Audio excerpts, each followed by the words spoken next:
lilin. Betul. Jadi jaringan yang dibuat untuk mengangkat air mineral dari dalam akar ke daun dinamakan siler. Bagian habis setelah itu yang berfungsi untuk mengatur proses fotosintesis adalah pembuluh floem. Ya betul sekali Mbak Cika. Berarti Mbak Cika kasih fokus ya. Jadi kalau pembuluh silem berfungsi untuk mengangkut air mineral dari akar ke daun, dan kalau pembuluh floem berfungsi untuk mengangkut hasil fotosintesis menuju daun ke seluruh tumbuhan. Oke, anak ibu sudah hebat. Nah ini ya struktur batang yang sudah kita bahas. Sekarang ibu mau di sini ibu mempunyai jenis-jenis batang. Ada yang tahu nih jenis batang apa? Batang kayu. Batang kayu. Yang ini batang? Batang basah. Yang ini batang basah. Oke, Mbak Cika, ayo fokus lagi, lebih fokus.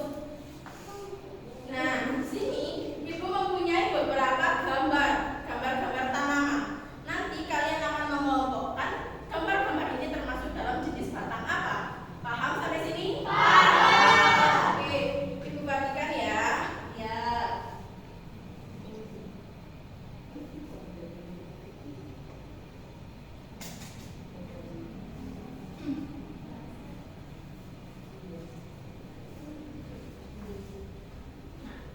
Oke, sudah. Oke, sekarang kalian boleh maju satu-satu sambil menjelaskan dapat tanaman apa dan termasuk dari jenis tumbuhan apa. Ayo dimulai dari barangnya dulu.